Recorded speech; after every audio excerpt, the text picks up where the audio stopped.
Ya, Assalamualaikum warahmatullahi wabarakatuh.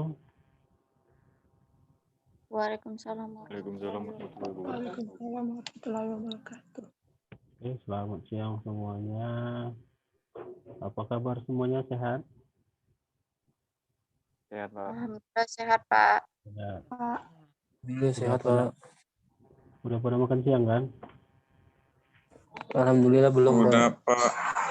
Ya, ada yang belum nih. Aduh, berat nampaknya hidupnya.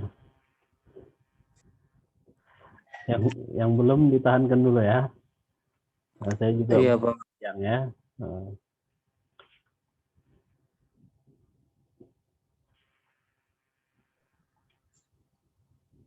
Oke, hari ini kita coba lanjut materi kita yang kemarin ya, yang tentang CPU scheduling ya.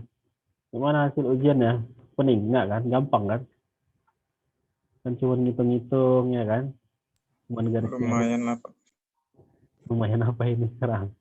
Main gampang, Pak. Lumayan Gampang. stres. Nggak lah, saya lihat dari hasil ujiannya lumayan bagus-bagus kok. Berarti sudah pada paham ya.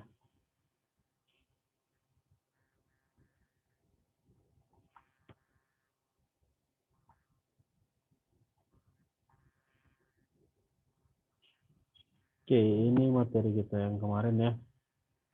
Nah, coba kita lanjut ya. Nah, untuk materi ini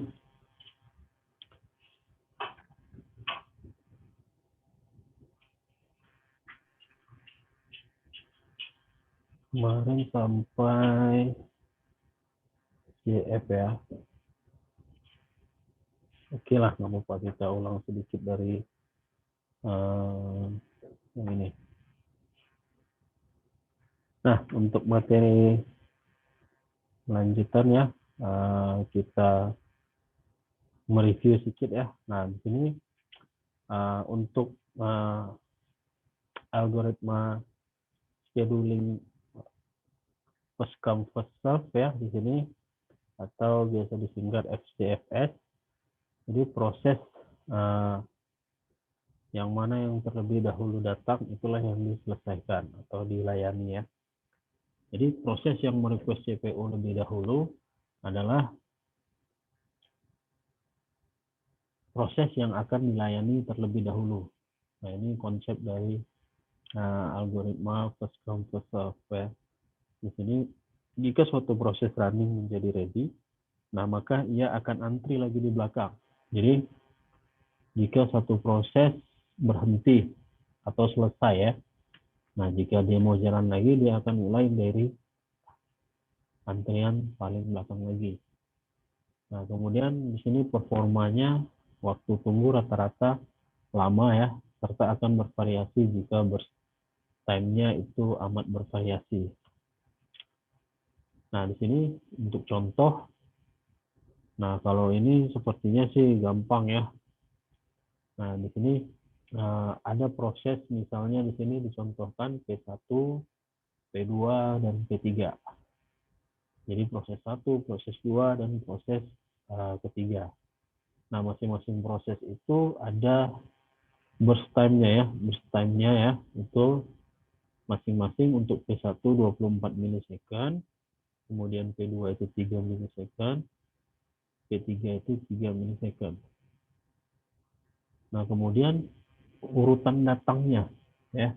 Urutan datangnya itu P1 duluan, kemudian P2 dan P3. Nah, maka kita gambarlah bentuk Gantt chart-nya ya. Seperti ini ya.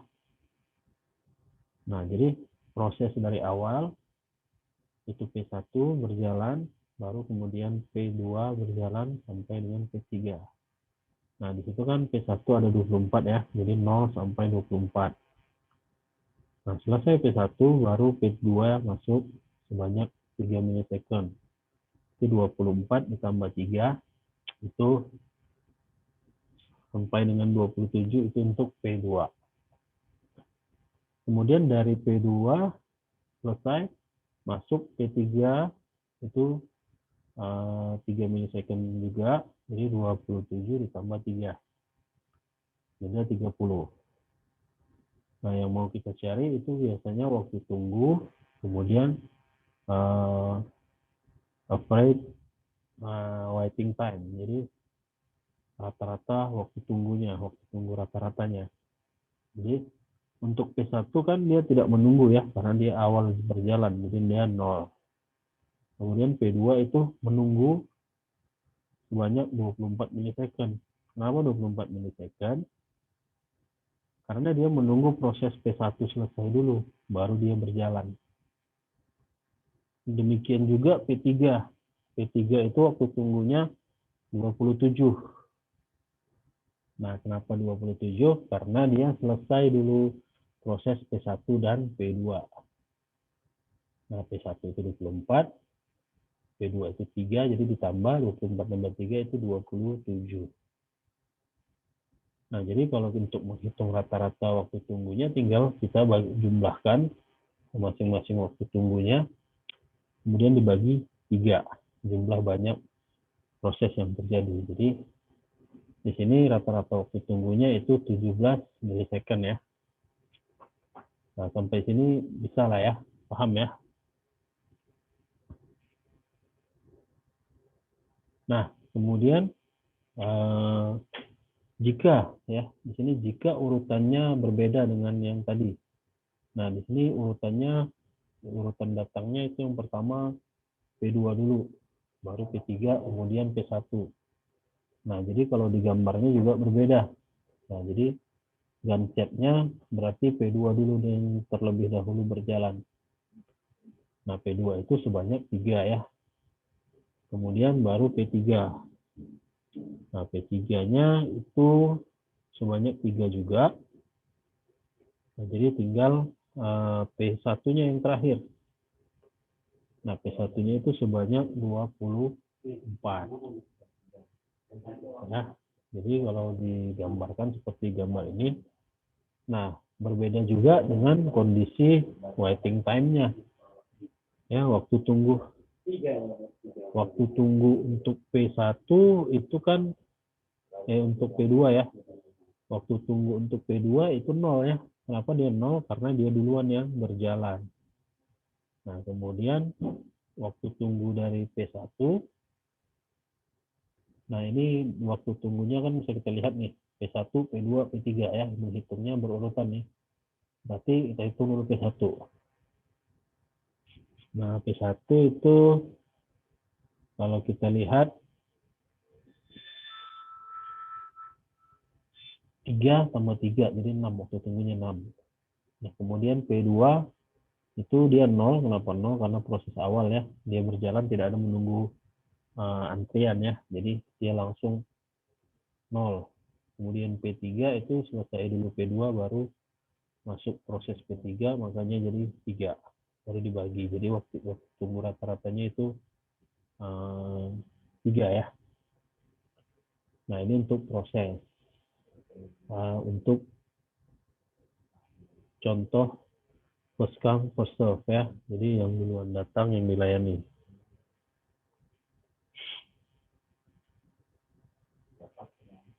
Oke, kemudian ini efeknya apa, kelemahannya ya, masalahnya itu jika ada proses yang berjalan banyak ya, konvoy. Nah, kemudian di sini ada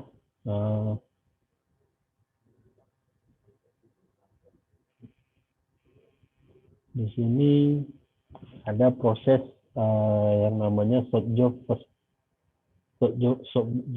ya, di sini atau disingkat SJF ya, seperti soal yang kemarin ya. Nah, tepatnya shortest CPU burst time first ya. Jadi bila CPU burst time tiap proses diketahui ya, maka proses dengan CPU burst time terkecil yang dilayani terlebih dahulu kalau diketahui.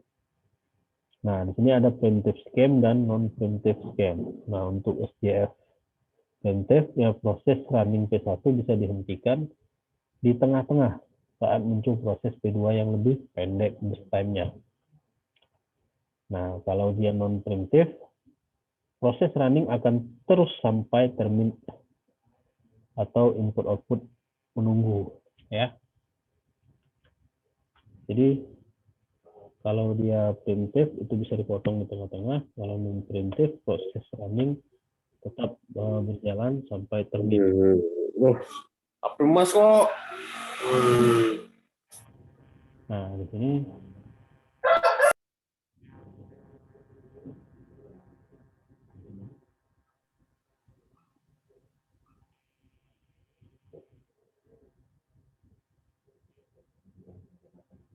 oke, ya. Nah, di sini proses untuk SJF non primitif di sini dicontohkan ada 4 proses, kemudian ada revival time, ada burst time. Nah, kalau di soal kemarin banyak ya, ada quantum time, revival time, burst time ya. Nah, jangan dijebak sama soal ya.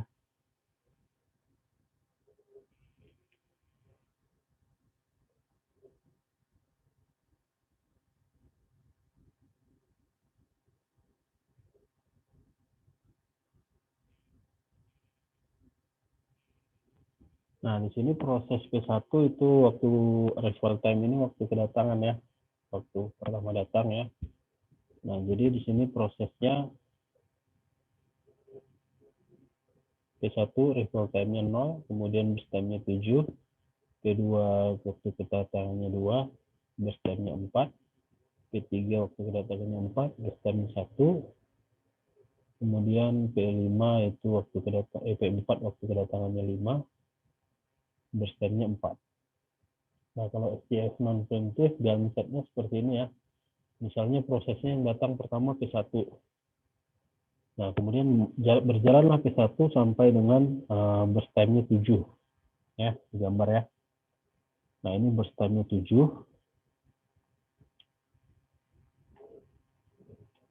Nah, baru kemudian setelah burst time-nya sampai selesai di 7 ini, ya baru di proses berjalan, kemudian berjalan lagi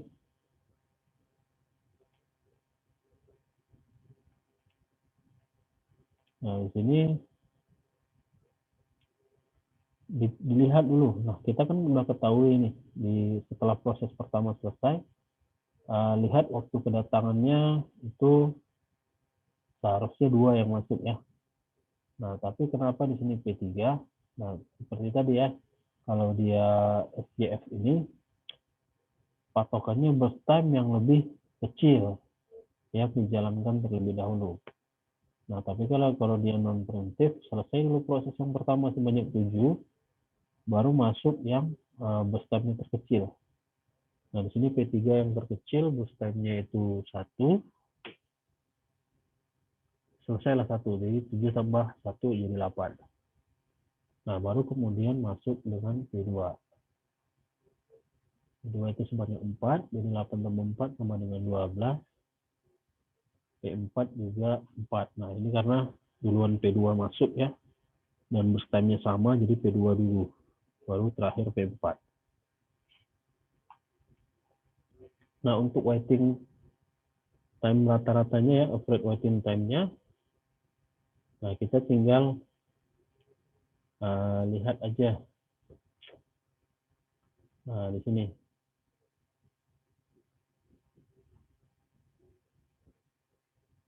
Di sini 0 ya. Untuk P1 waktu tunggunya itu 0. Nah, untuk P2 itu waktu tunggunya 6. Nah, kenapa bisa 6? Ada yang bisa menjelaskan?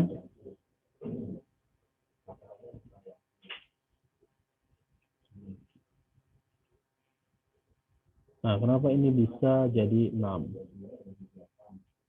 Waktu tunggu dari P2. Nah, kalau kita lihat dari hitung-hitungannya, kalau untuk waktu tunggu P2 kan sampai 8 ya. Ya kan? Tahu ada yang bisa jawab? Saya Pak, Yuk, silakan Ray. waktu tunggu P2 6 karena P2 kan aturannya sampainya di waktu 2. Tapi karena proses P1 dan P3, P2 menjadi di waktu 8. Jadi 8 kurang 2 sama dengan 6. Oke, mantap. Nah, itu jawabannya benar ya. Nah, jadi kalau kita lihat ya di sini untuk P2 kenapa 6 sama seperti yang dijelaskan Abdullah Raini tadi ya. Nah, benar dikatakan Abdullah Raini. Nah, di sini waktu P1 waktu tunggunya 0, kemudian P2 6. Nah, kenapa 6? Kita lihat di sini. Nah, proses P1 kan berjalan nih. Masuk di 0. Kemudian pada saat posisi P1 itu berjalan sampai 2, sebenarnya sih harus masuk P2 ya. Karena waktu kedatangan P2 kan ini ya. Ini waktu kedatangan P2. Oke. Nah, waktu kedatangan P2-nya ini ya. Jadi kita lihat dia 2. P2-nya itu 2 waktu kedatangannya. Nah, sementara waktu tunggunya dia 8. Nah, tetapi dia masuk di sini. Di posisi 2 dia masuk ya. Nah, jadi dikurangilah yang dia sebelum masuk itu dikurangi. Jadi di posisinya 2, berarti kan ini 8. Karena dia waktu tunggunya masuk setelah bus time kedua dia masuk. Jadi dikurangi dari 2, makanya dia jadi 6. Nah, kemudian P3. Nah, P3 juga sama ya. Nah, P3 itu masuknya di sini, di 4. Nah, dia prosesnya berjalan di 4. Ya. Nah, untuk P3, ini prosesnya jalan di 4. Nah, dari 4 ke 7 itu kan 3 cuman ya. Nah, karena kan dia posisinya 7 nih, berarti tinggal kurang aja 7 kurang 4. Nah, jadi yang perlu diperhatikan yang di sini. Jadi dikurangilah 7 tadi sama ini. Waktu kedatangannya ya. Nah, makanya dia seperti itu. Nah, kemudian ini P4. Nah, untuk P4 itu waktu tunggunya ya. Ini waktu tunggunya 7. Nah, sama juga kenapa 7? Karena dia di sini prosesnya kan dia nunggu sebenarnya sebanyak 12 ya. Oke, 12. Kenapa dia nggak dibuat 12? Nah, karena dia masuk prosesnya itu di 5, waktu kedatangannya 5. Berarti posisinya ada di sini 3, 4, ini 5 ya. Nah, di sini dia prosesnya masuk. Nah, kalau secara logika dari 5 ini ke 12 ya, itu berarti tinggal dikurangi, itu ada 7 ya. Banyak 7, nah jadi 12 dikurang 5, jadi 7. Nah, begitulah cara menghitung waktu tunggunya. Baru dibagi 4 untuk waktu tunggu rata-ratanya, jadi hasilnya itu 4. Nah, jadi refile time ini juga diperhatikan kalau dia prosesnya menggunakan SJF ya.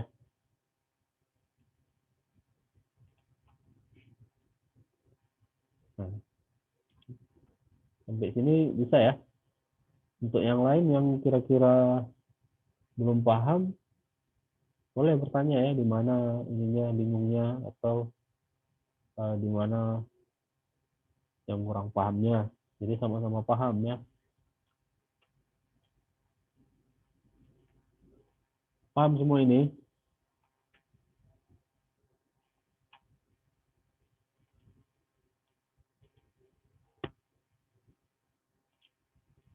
Kalau nggak jawab berarti paham lah yang lain ya.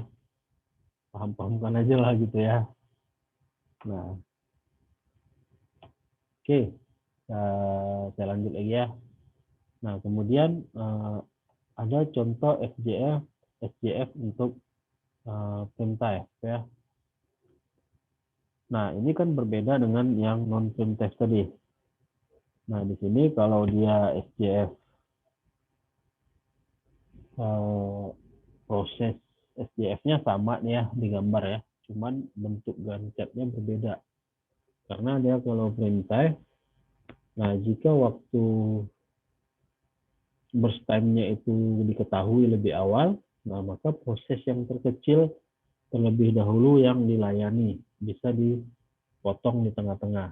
Nah, jadi sini misalnya seperti yang tadi ya, proses P1, P2, P3, dan P4, dan waktu tunggunya juga sama, burst time-nya juga sama. Tetapi proses penggambaran atau proses kinerja gancetnya itu berbeda. Nah, bisa dilihat. Nah, yang pertama prosesnya berjalan itu P1 ya. Nih, P1 yang dijalankan. Oke. P1 itu sebanyak 7. Oke.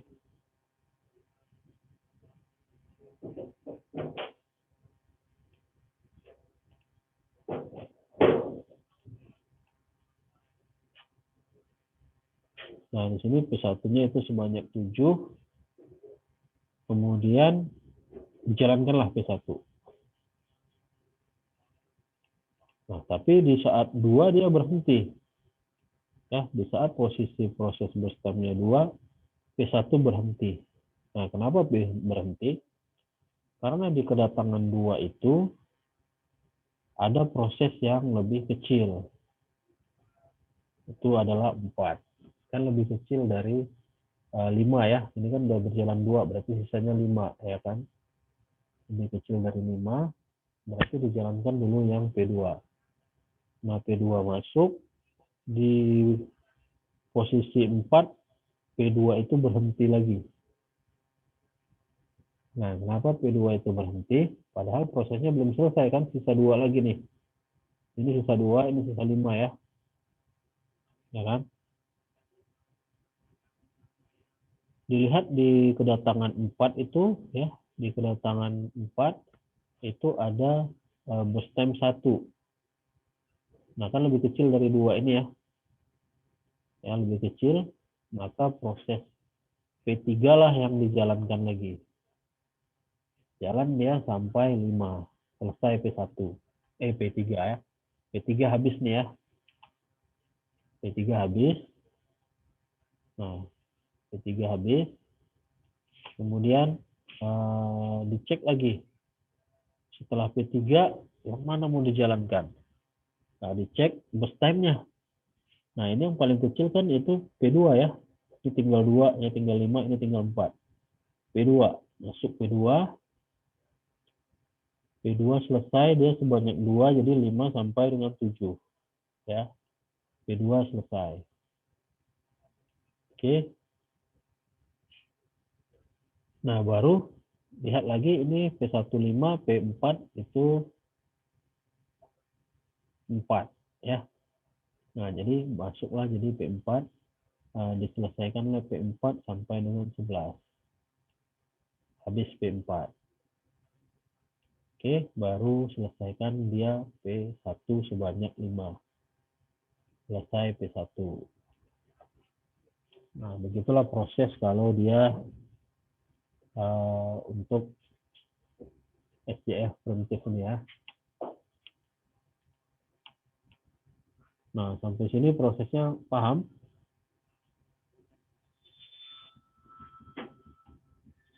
Bisa dimengerti ya? Bisa, Pak. Nah, kemudian kita lanjut mencari rata-rata waktu tunggunya. Nah, di sini waktu tunggunya ya, time-nya ini urutannya tetap P1, P2, P3, P4 ya. Jadi P1, P2, P3, dan P4. Oke. Nah, jadi kalau kita lihat, nah di sini P2, P1 9. Nah, kenapa 9? Ada yang bisa jawab?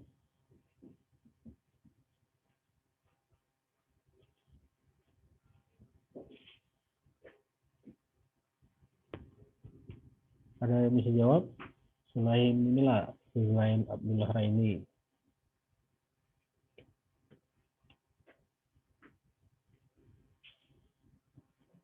Ada yang bisa jawab? Kenapa P19? Nah, sama konsepnya seperti yang non-prime text tadi, SCR.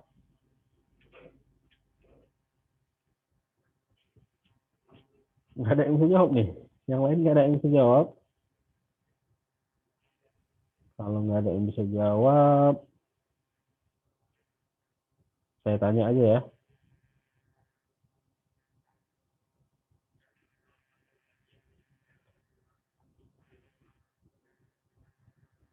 Saya tanya sama Cindy bisa?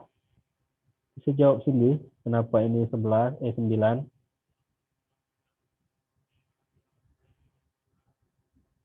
Gimana Cindy, bisa?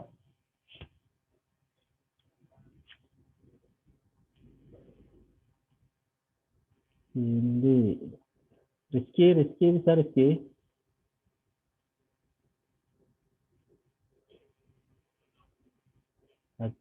Gimana Rizky bisa? Adanya Rizky nih.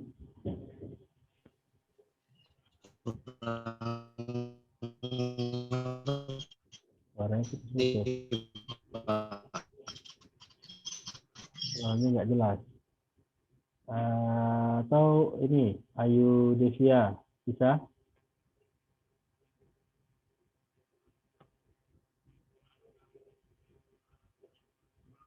Nggak ada yang bisa nih, nggak ada yang bisa jawab. Tengku Saya. mana Tengku? Siapa tuh tadi?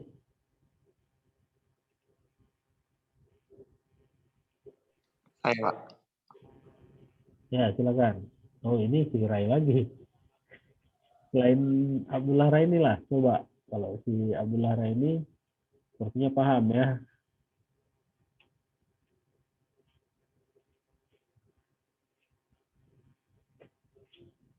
Bisa? Tengku atau Safna gimana? Bisa menjelaskan ini kenapa ada 9? Kenapa waktu tunggunya jadi 9? Nah, kalau nggak ada yang bisa jawab, agak ragu saya nih dengan jawaban ujian ini ya.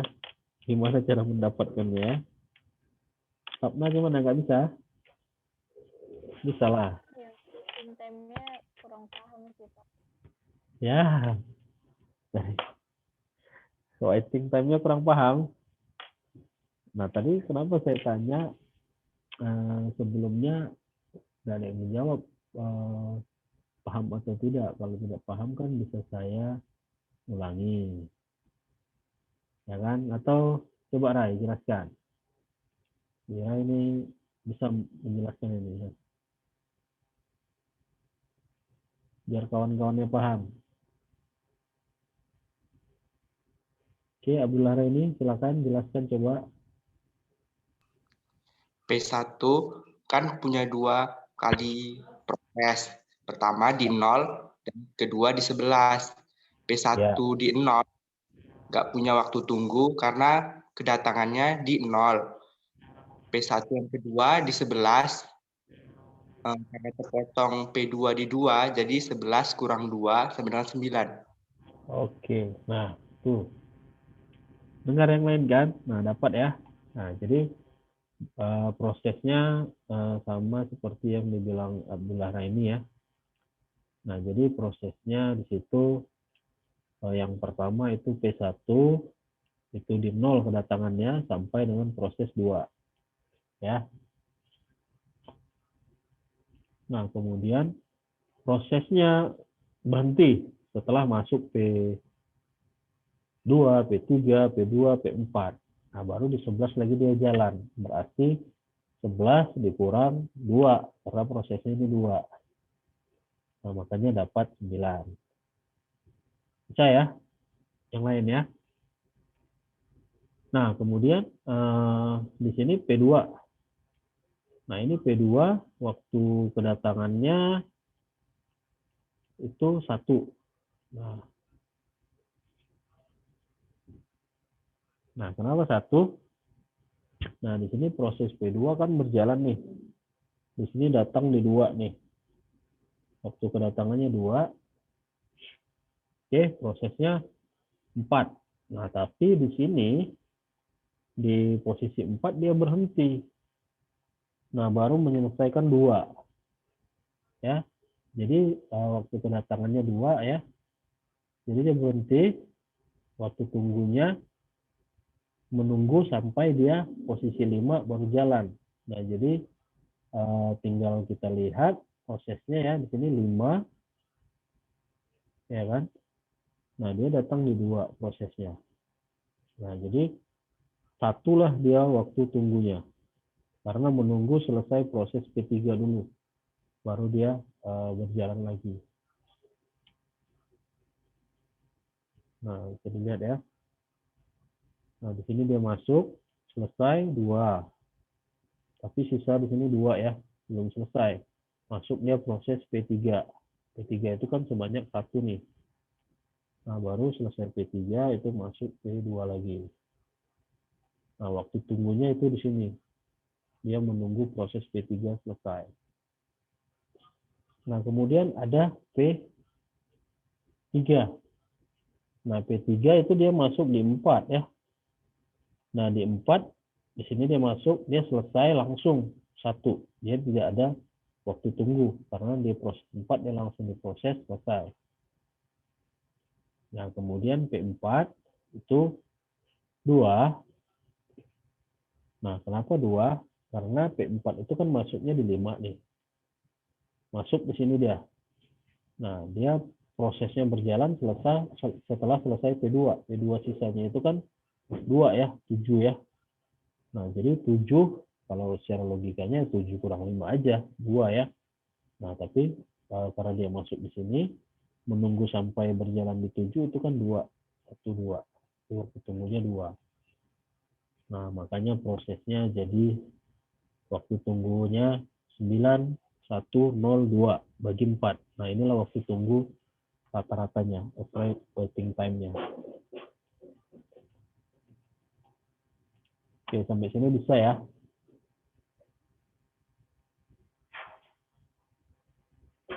Oke, lanjut ya.